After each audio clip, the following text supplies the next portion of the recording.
get started with our Eastside Pathways panel. We have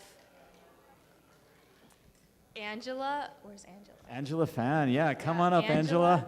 And then another facilitator is Hannah. You guys can come up here. And then we have our panelists. Yeah, Paree, Vishnu, Mahi, and Abby, you are one of them. Excellent. Feel free to have a seat up here. All right. We have Angela Phan from Eastside Pathways, wonderful partner of League of Education Voters and so many other wonderful orgs on the East Side. Yes, thanks for giving Angela and Eastside Pathways a hand. And Angela, I'm going to hand the mic to you, and the floor is yours. Thank you. Thank everyone for being here. I'm going to do as little speaking as possible because it's not about me as an adult, it's about the youth. But I did want to say, one, thank you to all of the students on this panel. I'm so excited about this. And two, I had the opportunity to, my name is Angela Phan. I go by she, her pronouns. I'm the Community and Equity Director at Eastside Pathways. I had the opportunity to spend a whole day yesterday with adults, not with youth. And one of the themes that happens pretty much all the time in our spaces is that where are the youth in our spaces? And when we're trying to solve problems or talk about issues and we're focused on youth and they're not at the table and they're not in the process, that is a big problem. Adults want to do a lot of adulting and not a lot of collaborating with youth, and so I'm really, really excited to hand the mic over to these awesome youth and listen to what they have been doing. And I'm hoping that this is the part where all of the adults are taking notes and all the youth are just cheering them on. So I'm going to pass the microphone to my co-facilitator, Hannah. And then Hannah, if you'd like to introduce yourself and what you do in community, and then we can have the panelists introduce themselves. Yeah? Okay. All right. Good morning, everyone. How is everyone doing? Good? Yeah? Okay. All right. Yeah, I know it's pretty early in the morning. I'm pretty tired as well. But we are so grateful to have all of you guys here today. As you may already know, my name is Hannah, and I'm also one of your co-facilitators for this panel. And honestly, to start off, I've been really passionate in city involvement, right? So from a very young age, I started volunteering at my local city hall and starting, to run for positions over there. And even in school, I try my best to help those around me because my belief is that I serve the people. I don't serve for a title. I don't serve for a position. I serve for those around me because I truly want to help them out. And being here today with all of these amazing panels right here really makes me understand how valuable the voices of our community is. So to start us off, let's have... My name is Paree. I go to Sammamish High School and I'm a junior there. I started advocacy in middle school in 8th grade when I saw that the social emotional learning that we were getting to address like a widespread mental health problem in our school, especially after COVID, that transition was really hard for a lot of students, but the education we were getting was not serving the students properly. So that's when I realized that our voice is important in changing systems within our school. So I would rally up students in something we called our little town hall for our school. And that's when I learned the importance of getting perspectives from everyone and gathering those perspectives and sharing it to admin to really create those changes. Hey everyone, I'm Vishnu. I'm also a junior. I go to Lakeside and I'm really passionate about the environment. I'd say that my work in environmental advocacy really began in 5th grade when I was working on a project about the impacts of climate change for a science fair. And I did a lot of research on rising sea levels and the impacts they could have on coastal communities around the world. And in that work, I also decided to film an informative YouTube video about my project, create a pretty fun scratch game, if you remember what that is, from a while back. And I also went to a local boys and girls club to, just share a model that I'd created of, rising sea levels and possible environmentally friendly solutions to that issue. And what I realized from that is that, the impacts of climate change are worldwide. They're very, threatening to our future. But most importantly, they're not unsurmountable, right? It's really important that, we as a community, as a city, or not just a city, but as, a global collective of, youth activists really work on this issue. I joined Bellevue Youth Link later that year as, a way for me to sort of incorporate my passion for the environment into helping out the community. I really learned that we as youth truly have the power to, bring our voice, bring our ideas, bring our thoughts, and most importantly, bring change to our communities and help better our future. So yeah. Hi, I'm Mahi Maladi. I use she, her pronouns. I go to the Overlake School in Redmond, Washington, and I just want to say, wow, you guys are crazy. And for me, my advocacy journey, it was a little bit different. I want to say that my advocacy stemmed from a little bit of selfishness, and I think that selfishness in the advocacy sphere looks a little bit different, because when you start advocating for yourself and the needs that you have, that really reaches towards everyone. Because as humans, I think we are inherently looking to help other people, even if that stems from a little bit of selfishness. So I want to say a couple of years ago, like being from a family that has a little bit of unique history, being part of the South Asian diaspora, my identity was something that I didn't often think about and people didn't really ask me about. So in my middle school, I ended up attending a conference that my teacher bullied me into, and I ended up helping found affinity spaces for our middle school students that are thankfully going strong, hopefully will continue to, just because seeing yourself not being represented, especially not learning to respect yourself as a young person, can carry on in every aspect of your life. So for me, it started off a little bit selfish, but right now, I think I'm getting better at that. I've led a couple of affinity spaces, and it's been so great seeing other students not have to struggle the same way I do. So a little bit of a learning curve. Oh, you already know me. I'm Abby. I'm from Pullman. So I also didn't start as these other amazing people did. My journey started really recently, about this summer, where I started. My first thing was in the OSPI Student-Led Candidate Forum, where it was me and Mahi, and we interviewed with a few other students. We interviewed these candidates for the superintendent of, Washington State. And, that was pretty successful, and I wouldn't say that I have much of a set goal for myself, because coming from a rural area, we didn't really have a lot of opportunities like this. And it was only when I started that panel did I realize that we need people from rural areas going and speaking out as well to advocate for rural schools and these faraway places that maybe don't get as much funding or attention, and that that's still important, that we still have a voice, that we should still be able to go out and get what we need and get funding for our schools too.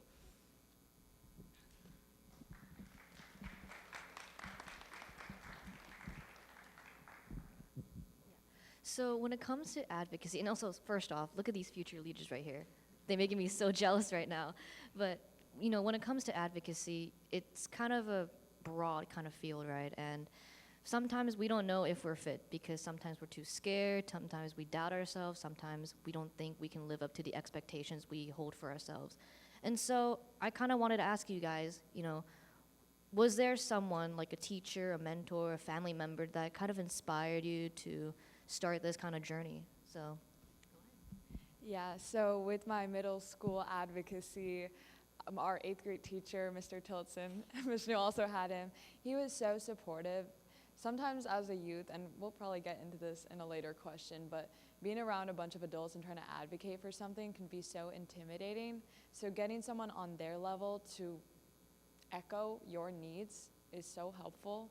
And then, so he was really helpful in middle school, and now I serve on the Bellevue Youth Link board. And someone that really helped me there was Jane Aris. She works on our Bellevue school board. She's given me so many tips and skills to navigate advocacy as a youth, but also life skills in general that I know I'll carry with me for so long. So definitely those two mentors are very significant in my advocacy space. Anyone who's ever even been a part of, the Bellevue Youth Link community has almost certainly heard of Patrick. Patrick is, this really nice guy. He drives like 2 hours into Bellevue every morning, and he's been, sort of spearheading the Bellevue Youth Link program for, the past 35 years now or something like that? 24. Oh, wow. That's still a really long time, though, yeah. Okay. But, yeah, he's just, such a strong force in our city because he's, been working on creating this platform for youth like myself, like Paree, like many other youth in Bellevue, to, be able to actually interact with the city officials, and also pursue their passions with groups of similarly minded, similarly interested youth. And it's honestly been such a blessing for me to have, gotten to be in the same space as Patrick for, the past 6-7 years, because his passion for, driving positive change in our community is something that's really rubbed off onto me. And honestly, I don't know if I'd be where I am right now without him and all of his support and all of that. So yeah. I kind of want to meet him now. He seems really awesome. For me, one of my mentors and inspirations is one of my teachers. So I'll give a little quick anecdote. When I was in 3rd grade, I had this really mean teacher, and he refused to pronounce my name correctly. And I still remember that. It was really awful. But a couple years later, when I ended up going to the current school that I'm at now, one of the teachers, I can remember still, she came up on stage and she was like, if you can spell my last name properly, I'll give you a piece of candy. So I ended up going to her office, I got a piece of candy from her, and I was like, I really want to be her friend because she's really pretty, and her last name is way harder than mine, and I can't even say it. I still can't say it, I'm sorry. But I ended up going to her office, and a couple years later, I ended up joining the club that she runs, and she is one of the biggest inspirations I have in my life. I don't think I've ever heard her say a negative word, and every time I talk to her, I pull out my quotes page and write down a quote that she says. And her life journey has been something so inspiring to me. Having moved around the world, having served as a teacher, having served as a parent, as a parental figure, and as a friend. Mazel, will you wave to everyone? And she's here too. Yeah, so I want to say thank you so much for what you're doing. She was the teacher who made me go to that conference. And one of the best things about her is that ever since I must have been 10 years old the first time I met her, she has continued to treat me not as an adult, but someone on the same level of authority as her, despite me having to refer to her as a teacher. That's something that you don't often see as a kid, right? From your parents, from your classmates. So many things are dependent on how you present yourself in the real world. But with her, I've never had to do more than just introduce myself and gain respect for that. So I'm very grateful for that. That was such an inspiring story, Mahi. Well, I mean, I'm from Pullman, so there's not exactly a lot of advocacy going around there. And so I guess I don't really have much of a figure. I mean, I guess I could say Ellie, she's running this. Ellie and Kenji have been really big figureheads and models for me in this, that I've been new to all this kind of stuff, but they've been really helping guide me along and giving me new opportunities to get my voice out there. And especially it's as I've learned, it's really important to have people from rural areas also speak out. And because we don't have, nobody really tells us that we actually are able to do this. I never even knew that advocacy was a thing until a year or two ago. And that just because that just kind of shows that we never really do get a lot of voice in a lot of things until you reach the legislative level and people that are way high up in your school, but you don't even know about them. And I think it's really important, and Ellie and Kenji have helped me a lot with that.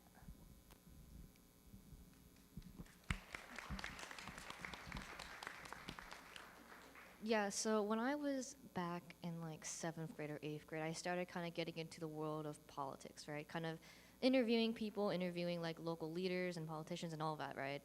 And I remember for some reason my first pick was the Bellevue mayor, Lynn Robinson.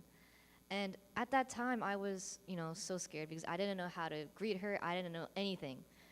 But the reason why I mentioned this is because, she never gave up. And when I was talking to her and interviewing her, she always listened, and she was so patient. And I mean, she's just amazing. I don't know how to even explain it in words, but I remember asking her a certain question, which was, why did you never give up? And she told me that, when she worked as a physical therapist for around 30 years-ish, she kind of learned the lesson of how her patients will never give up as well, and that kind of inspired her to keep going as well.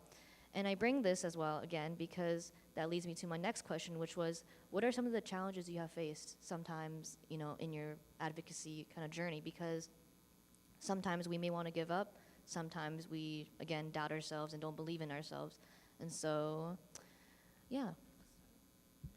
So, unfortunately, advocacy is not instant. It feels like forever sometimes. And I think that's the beauty in it, but also a challenge is getting a yes or a confirmation that the person that you're advocating to is actually going to take action for the proposal that you're making. And I talk to senators sometimes I work on the Legislative Youth Advisory Council, and there we discuss with senators and local OSPI leaders to figure out how we can serve our youth across the state best. And some senators, not to name drop, but but some of them, it's hard as a face of like your community to give yes, I will do this, or like an immediate confirmation. So sometimes they'll dance around your question, or they'll give you a quote to kind of distract from that. And as a youth, it can get overwhelming because this is the adult, you're supposed to follow what they're saying. That's what we've been taught to do. But something to combat that is really standing your ground and going with them, but also being like, hey, thank you so much for that. Back to the point. This is what we're doing. And yeah, that's definitely a challenge that I've faced. Yeah, really echoing Paree's sentiment here, right? The impact that you make through advocacy is almost never immediate, and that's especially true with regards to, climate action, right? Climate change is inherently like a bit of a longer scale issue. Like, it's still in the pretty near future, but we have all these projections for like 2050, 2100, and while that'll still be like, in our lifetimes, which is why it's so important that we take action now, it can be a little bit difficult to, see the immediate changes like in like a year or like 2 years or something like that. And what also becomes difficult is trying to get, as Paree was also saying, like trying to get, confirmation, so like some evidence that, what you've done has really had an impact and is really going to have a future impact. For climate action, especially in the city of Bellevue, we're lucky to have like a lot of tools that the city provides, like metrics and stuff, where we can see, carbon emissions over time, like split into different categories. So that sort of provides some sort of confirmation, but it's really important when, you're facing a challenge to keep in the back of your mind at all times the reason why you're advocating for something. Like, why do you care about this issue? Why is it important to you that this issue continues to be addressed, not just by yourself, but by the community as a whole? And when you keep this motivation in mind, I feel like it makes it so much easier to, push through all of, the possible challenges that you might encounter, because you're definitely going to hit walls, right? Society, like the framework of, creating change, is not tailored towards youth. And it can be a pretty big hurdle sometimes to, to be able to, get your voice heard in that way. But it's important that you continue to persevere, to keep trying, and to force your ideas and your opinions through. Well said. Kind of tangential to what Vishnu and Paree said. One of the questions I think a lot about is why, right? And as kids, like, so my parents have told me is that's what toddlers do, right? They keep on asking why. And for me, in my advocacy journey, that's been something that's been really difficult to combat burnout, to combat the desire to give up. And what I mean by that is that when you're doing all these activities, like the story I just shared of me founding affinity spaces when I was like 10, 11, 12 years old, is the question of why. Why me? Why does a kid my age, whose biggest problem should be like what shoes they want to buy, have to be dealing and grappling with their identity, right? That's not fair. But neither is the status quo, right? Because the status quo is just a euphemism for injustice. And that's been one of the biggest things to have to deal with is recognizing that my identity in itself is a blessing, that I get to exist as myself and in the communities I have, right? It doesn't feel that way all the time, obviously. And it's really difficult to want to exist as yourself when you're constantly being told that you're not enough and you're not getting responses and people are refusing to listen to you and teachers don't treat you properly and you never get funding for anything, right? And you just want to sleep. I always want to sleep. I'm so tired right now. But that's one of the biggest challenges, is recognizing that your responsibility is to yourself, right? I'd much rather be on TikTok all the time, right, than writing proposals and sending plans to the Redmond Council and to admissions officers at my school. But in my identity, I found that my responsibility is not just being there for myself, but inadvertently for other people too. Because the status quo is not fair for everyone, and it's never going to continue to be fair as long as we continue living with just that. And I know that sounds a lot easier said than done, but that's why it takes so long, that's why we're here, and that's why we've been advocating since we were so young. And the question, why, should be turned into why not? Like, why not you? And I don't think there's ever a good answer for that other than, why not you? Yeah, I really agree with what Mahi says, and especially in a more rural area, everyone is more prone to just like, you know, keep going on with life and doing as they've done. And it's really hard to really find, you know, like, look at your society and like, or like your school and see like if there is problems, and then even then speaking your mind when everybody's just going along with like flow and there's like not really anybody to talk to. And it's, I guess one of my challenges has just been like finding people who are willing to listen, especially in a very small community where there's not a ton of like options and opportunities for anything. And yeah, it's just really struggling to find people who are willing to listen to your problems.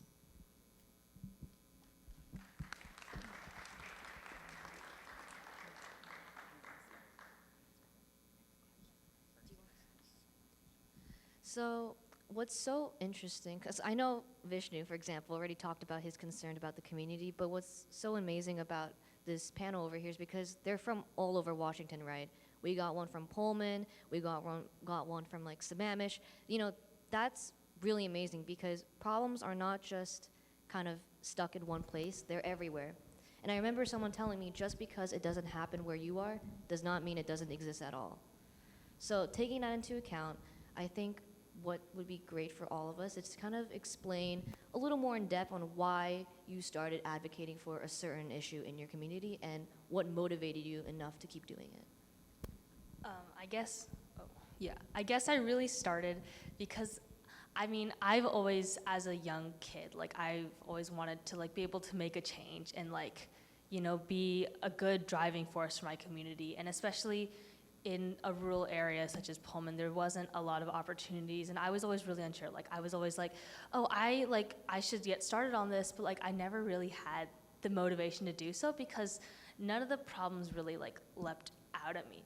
And it wasn't really until I was given the opportunity, like from Lev, to like start this, to help be part of this candidate forum, that I was really like, you know, there are a lot of like problems in my school, and you know, any problem can be fixed. Like you can advocate for really any problem. And I think something that I've been really helping to advocate for is just funding, and especially as like, I always never really worried about funding in Pullman, especially because like we're kind of based in like WSU, so there was already a decent amount of money going around. But recently we've been like, our school has not had a lot of money to fund clubs and like all these other things, and I think it's always been really important to me that, you know, we can get the same level of education as people who live in places like here, like in Bellevue or Seattle or in like Renton, where there's huge schools and like a ton of opportunities and resources around.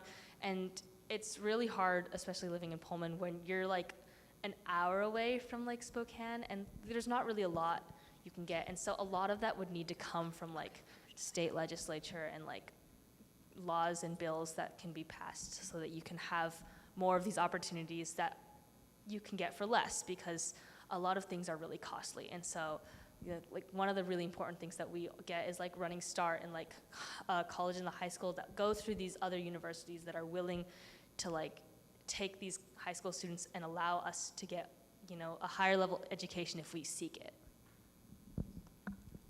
For me, I kind of talked about my work with identities, but something that I also have recently been delving more into is GVP. I like using jargon because it makes me sound smart, but GVP stands for gun violence prevention. I'll speak on behalf of all us students on stage, and I'll say that if you haven't been in a school shooting, you know someone that has, and you know someone that's died in a school shooting, and that is very much the reality for us. That's something that I think about a lot. And gun violence is one of the most pressing issues in especially Washington State that adults don't really talk to us about. We don't really talk about the desire to live until your life is literally threatened, and you don't realize how much you want to go to school and see your annoying classmates until that's threatened. So that realization, that really hit me a couple of years ago when my friend's friend ended up dying in a school shooting in Seattle, right? And that's really common. That's our reality right now. And like I said, the status quo is an injustice. So continuing to live with that is something that didn't sit right with me for such a long time. And I think we need to take the time sometimes to just let yourself feel sad, to feel upset that the status quo is injustice. So it took me some time to realize that it didn't have to be that way, and I ended up testifying on a couple bills for gun violence prevention, and ended up helping pass a bill that, as of, I want to say June 5th, prevents firearms from being allowed into zoos, libraries, aquariums, and transit centers. So, yay! And that's just one of the smallest steps, because our schools don't feel like safe places anymore. And like I said before, it's so difficult to not have a safe space in yourself, and especially in a school where you are there for more than half your life, up until you're 18. Yes. And that's been one of the biggest issues for me, is realizing how much I've wanted to live up until that was almost taken away from me. So that's been something that I think all students are struggling with, and the ability to get officials to listen to us has been a very big struggle, because they don't understand our perspective. Gun violence has really amped up in the last decade, in the last few years, and that's something that is very, very pressing right now, and I'm so grateful to have had the opportunities to testify. And if you want to learn more, come to my presentation. Quick plug. Man, I don't know how I'm supposed to follow that. Yeah, gun violence is really, such a big issue. But I feel like, yeah, for my work in, the environmental sector, it's been primarily driven, or at least I guess it was initially driven by my passions for learning about the world around me as well. I've always been a pretty big, science guy, like reading up on Wikipedia, like watching all those, YouTube videos about fun science facts and stuff. So, when I got a chance, look at environmental issues a bit more closely, in that, I guess, fateful science fair project, it really, turned something on in me, right? Like, I don't know, I didn't fully understand, and obviously I was just in elementary school, but before that point, I didn't really have a grasp of how serious the issue was until I personally, dug deeper, did a lot of research into it for a presentation. I think something that can, really help with, staying motivated, staying passionate about something is doing hands-on stuff with that, right? Doing your own research, doing your own investigations, connecting your own experiences with, what you're trying to advocate for and what you're trying to do. And yeah, I feel like that's something that's definitely helped me stay motivated and continue to work towards environmental advocacy.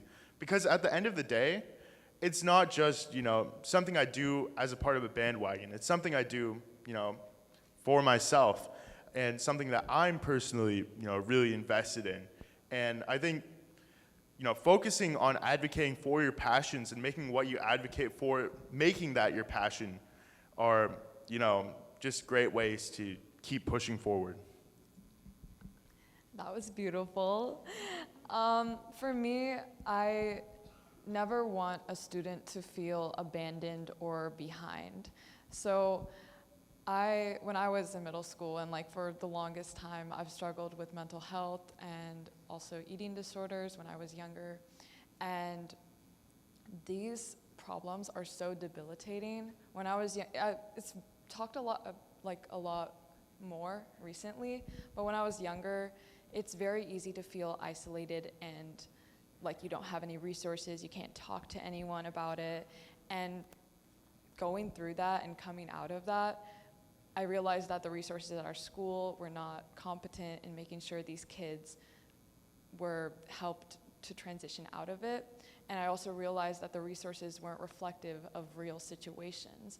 So my work is primarily to make sure, it makes me so sad, but I remember you were talking about using that fire, that anger, and making it into something productive. So for me, I get so sad and so angry over the fact that there's millions of students that struggle with this, and some of them don't get the right resources due to funding or inequity within their school. So it's a goal for me to make sure that all kids get resources, all kids get their hand held through this absolutely horrible experience.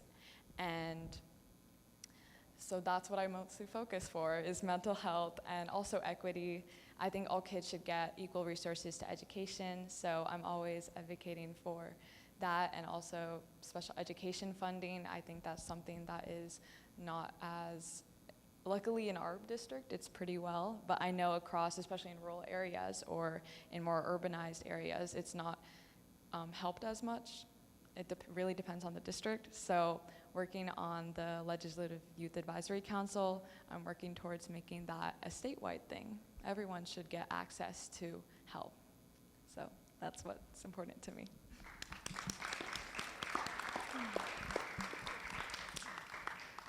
Wow, that was powerful, guys. So for our last question, it's like a closing. What is something you want adults to know about how they can support you? So it's just a minute kind of response. So you can start off? I'll start. Yeah. Okay. So as a youth, it can feel very intimidating to be alone in something. So my advice to youth is strengthen numbers. If you can find other people that can echo your needs, it's so much more powerful. So that's an advice for youth. And for adult, I think all adults that I've talked to, they're generally very understanding.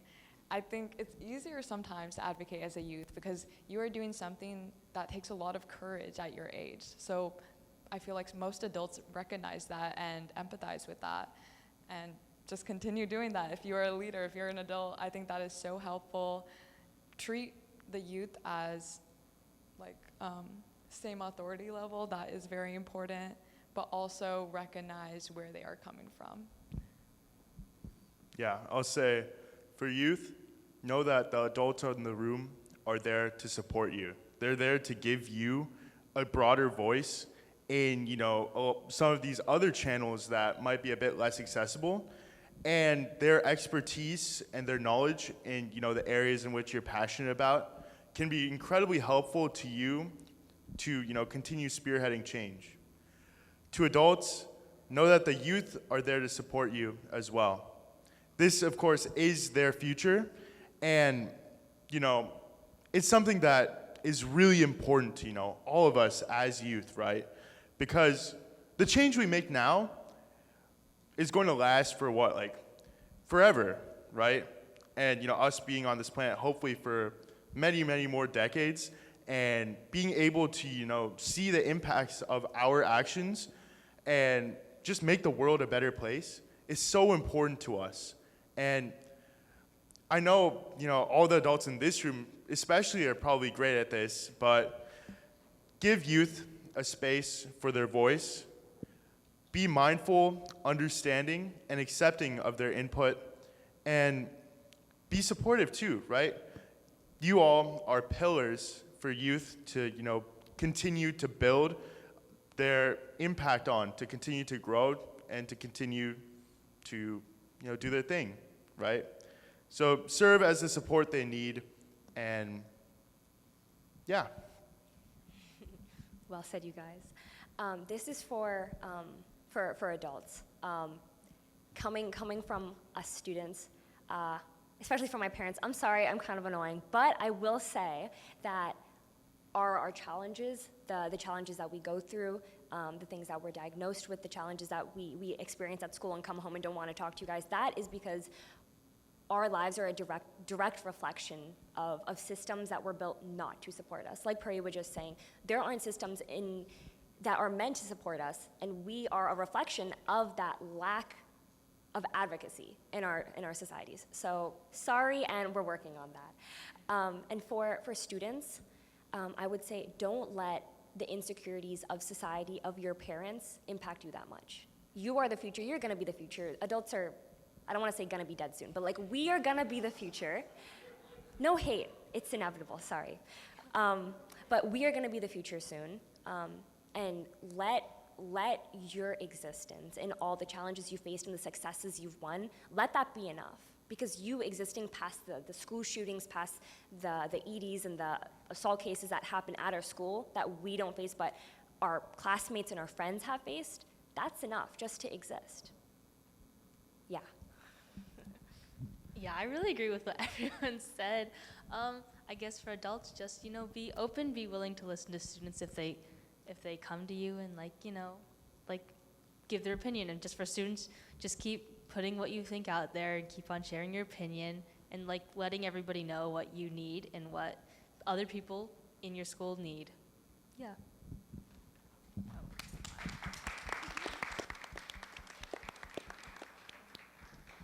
Well, thank you so much for having the ability to listen to all of our amazing stories here today, but unfortunately we do have to close this amazing session. So thank you so much for all of your attention, and thank you again for all of our amazing speakers for today.